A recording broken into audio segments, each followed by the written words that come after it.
Hello, my name is Eric, and I'm doing another one of my photography vlogs called One Body, One Lens, One Roll, One Day.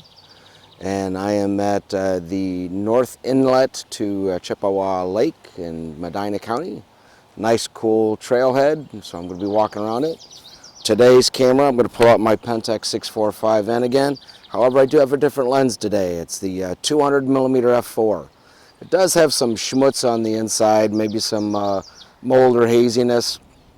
But I got it that way, and that's, I expected to do it that way. And but it's on the fringes, so hopefully it won't show in my photo. And today's film is some Ilford SFX 200. It is a semi-infrared film. You can load it in subdued lighting, unlike the Kodak HIE that I did before. That's had to be loaded in pitch black. But I loaded it in the shade of a tree. And I do have an infrared filter. I've got it's a graduated infrared filter, currently set for 530 nanometers for those people that are interested in the infrared. The SFX is current film, so I'm not doing any weird adjustments to it. And it's a nice, cool, slightly breezy Saturday morning, late May. I'm going to walk around, get some shots, and see what I can get. Now I might take off my infrared filter for a couple of shots because in a mostly cloudy day, I am getting readings of about a 45th of a second, which normally I might be able to handheld if I had my standard 75 on it. However, this is a 200, and I think a 45th of a second I might see my own shakes.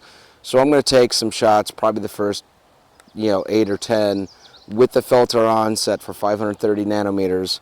And then I'll probably take the filter off and see what I can get that way. Unless the sun breaks out, then I just might leave it on. All right, I'm going to get a couple shots.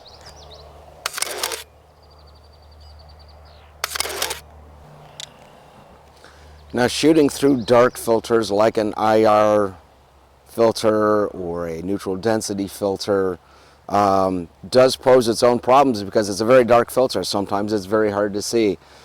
So if you know what you're looking at, try to find a nice bright contrast. I was trying to find contrast between the tree line and the clouds, trying to use that as my focus lock.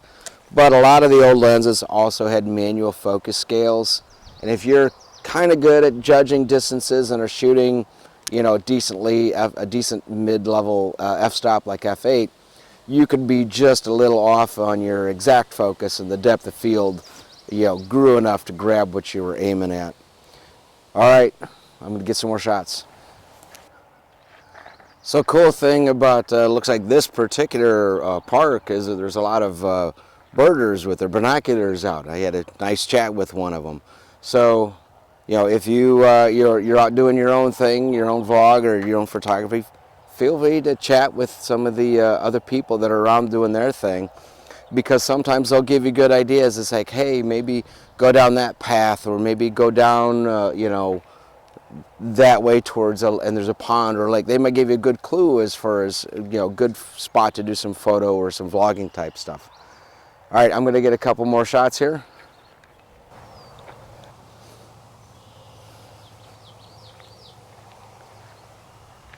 All right, just remember the thing with infrared film, and I explained this in my previous episode, which was an oops episode, but I still explained it, but I'll go over it again, is that it doesn't see on the normal visible spectrum. So with true infrared film, you would actually pull your focus back maybe about 20%. So if I focus at something at about 10 feet, I want to pull it back about 8. Now, Ilford SFX is only semi-infrared, so you should be able to do it normally, focus it normally, because it's, it's not that super intense HIE type stuff. I am making a few focus corrections just in case. We'll see how they turn out. Maybe I get some good stuff. Maybe I get some stuff that's out of focus. But I'm going to do 1 or 2 more shots with the filter on, and I'm going to finish up the roll without the filter. That way we can see the difference between the two. And I'm still sitting at 530 nano. It's a rotating filter, so I like to just double check that. And got a nice little lookout on the lake, and I'm going to go take some shots. Be right back. All right, because I'm getting such a slow shutter speed, 45th of a second, 30th of a second, I've either been bracing myself, pulling myself tight in, or right here I'm going to use this railing here, put my elbows on it, brace myself a bit. I could even kind of put the camera on it if I wanted to, but I might be a little limited as to how what kind of angle I'm going to get at. But I'm going to do a couple shots here, braced up.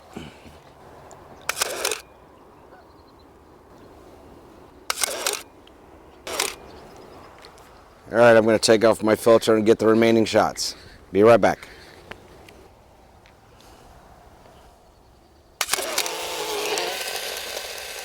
All right, as you can tell, that's the end of my roll of film. Again, today's camera was the Pentax 645N with a different lens this time, the 200mm f4. This one, again, does have some hazing and some stuff on the inside.